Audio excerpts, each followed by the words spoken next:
अस्सलामुअलैकुम दोस्तों, मैं हूं मुजाहिद और आप देख रहे हैं डिज़ाइनर डेस्क। तो आज की वीडियो स्टार्ट करते हैं। दोस्तों, हम सभी ये जानते हैं कि स्लैब में ये आम बात है कि स्टील की रॉड्स यूज़ होती है, पर क्या आप ये जानते हैं कि स्टील की जगह अब बाम्बू ने भी ले ली है। बाम्बू एक ऐसा मटेरियल है जो अब ट्रेंडिंग पर है, as a construction material use हो रहा है। क्योंकि स्टील इन दिनों रेट्स है कहीं 60 रुपये पर केजी तो कहीं 70 रुपये और इसके अबव भी बहुत सारे रेट्स है।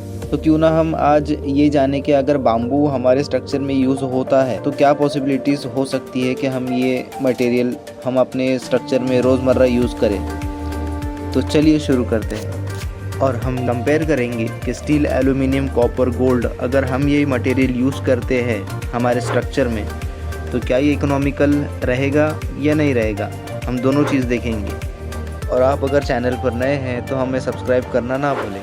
आप सभी ये जानते हैं कि बाम्बू एक नेचुरल मटेरियल है जिसकी ग्रोथ घास में होती है और ये घास का प्लांट है, घास में उगने वाला झाड़ है और ऐसे अनगिनत प्लांट ट्रीज है जिनकी स्ट्रेंथ में कोई मुकाबला नहीं है कि बाम्बू के कंपैरिजन में आई है। बाम्बू एक ऐसा प्लांट है जिसमें नेचुरल फाइबर्स पाए जाते हैं, फाइबर्स जो कि स्टील में भी पाए जाते हैं, जिससे स्टील को स्ट्रेंथ मिलती है। Bamboo as a construction material construction site पर यूज होता है जिसमें आप मिनिमम 3 से 4 स्टोरी बिल्डिंग आराम से खड़ी कर सकते हैं। ये प्रैक्टिकल कंस्ट्रक्शन महाराष्ट्र के अहमदनगर में हो चुका है, जैसे कि आप इस फोटो में देख सकते हैं। अब आप ये सोच रहे होंगे कि स्टील का मुकाबला बाम्बू से कैसे, तो ये ऐसे कि स्टील का जितना वक्त बनने में लग जाता है उससे कम वक्त में बाम्बू बन के तैयार हो जाता है। Bamboo is the fastest growing plant in the world. अब हम इसके एडवांटेजेस और कुछ डिसएडवांटेजेस देख लेते हैं। बाम्बू एक ऐसा मटेरियल है जो वेट में लाइट है, वेट में बहुत कम है as compare to steel, but bamboo light weight है, बाम्बू फ्लेक्सिबल है, टफ है, हाई टेंसाइल स्ट्रेंथ है, उसमें चीप रेट है, सस्ता पड़ता है लेने के अंदर, खर्चे में भी कम पड़ता है, अर्थक्वेक रेजिस्टेंट है एज कम्पेयर टू स्टील। जैसे कि स्टील में इतनी प्रॉपर्टीज रहती है कि वो अर्थक्वेक रेजिस्ट कर सकता है और उसके टेंसाइल स्ट्रेंथ से बिल्डिंग को कोई नुकसान नहीं पहुंच सकता। बाम्बू में बहुत ही मजबूत फाइबर्स है। बाम्बू में कॉम्प्रेसिव स्ट्रेंथ बहुत ज्यादा है as compare to concrete. Bamboo में टेंसाइल स्ट्रेंथ बहुत ज्यादा है कम्पेयर टू स्टील। बाम्बू में जो फाइबर्स रहते हैं वो शेयर स्ट्रेस का काम करते हैं। बाम्बू में इतनी ताकत होती है कि उसका 1 इंच का पार्ट 7.5 टन ऑफ वेट उठा सकता है। स्टील के मुकाबले में बाम्बू का कॉस्ट बहुत कम पड़ता है। अब कुछ डिसएडवांटेजेस देख लेते हैं। जैसे कि मैंने आपको बताया है कि बाम्बू में फाइबर होता है। फाइबर एक ऐसी चीज है जिसमें मॉइस्चर होल्ड करने की ताकत रहती है, वो केपेबल रहता है मॉइस्चर होल्ड करने के लिए। तो बाम्बू एक ऐसा मटेरियल है जिसमें मॉइस्चर होल्डिंग कैपेसिटी ज्यादा रहती है। उस मॉइस्चर होल्डिंग कैपेसिटी से हो सकता है कि बाम्बू के अंदर फंगस पैदा हो जाए और वो जल्दी से क्रैक होना चालू हो जाए, जल्दी से वीक होना चालू हो जाए।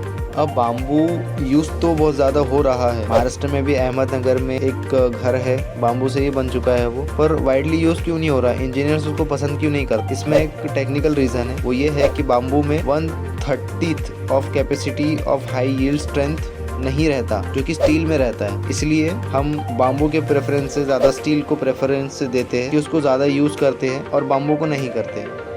बात कर लेते हैं बाकी मटेरियल्स की, जैसे गोल्ड, कॉपर, एल्यूमिनियम। गोल्ड एक एक्सपेंसिव मटेरियल है जिसका रेट आज आसमान भी छू रहा है, लेकिन इसमें बहुत ज़्यादा खास प्रॉपर्टीज भी हैं, जैसे लो टेंसाइल स्ट्रेंथ, जैसे कोरोजन फ्री रहता है, इसमें कोरोजन कभी नहीं लगता, कितना भी मॉइस्चर एब्जॉर्प्शन हो जाए इस पे रस्ट नहीं चढ़ेगा। पर इसके कुछ डिसएडवांटेजेस भी है। सबसे पहले तो एक्सपेंस इसका ज़्यादा है, ये बहुत ज़्यादा रेट्स में मिलता है, लेकिन ये लो टेंसाइल स्ट्रेंथ भी है, इसमें मोर ब्रिटलनेस भी है, ब्रिटल रहता है इन नेचर, और ये डक्टाइल भी रहता है इन नेचर। ज़्यादा लोड कैरिंग कैपेसिटी नहीं है इसमें, जैसे लोड वेरी करता है तो हो सकता है ये ब्रिटल हो जाए और ये अपनी डक्टिलिटी बता दे।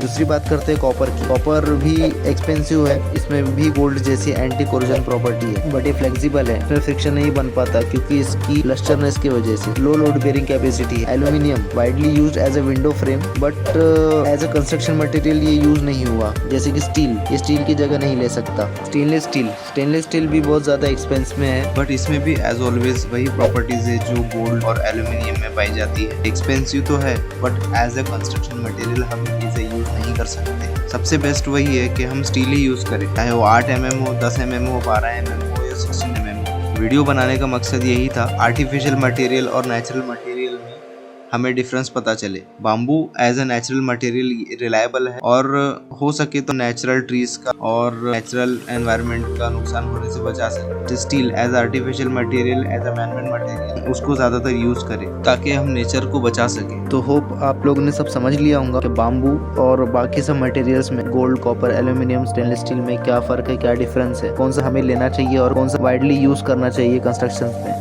तो होप आपको ये वीडियो पसंद आई होंगी। अगर पसंद आई तो लाइक करिए और प्लीज़ चैनल को सब्सक्राइब करिए। आपका लाइक का बहुत बड़ा सपोर्ट मिलता है हमें। Thank you.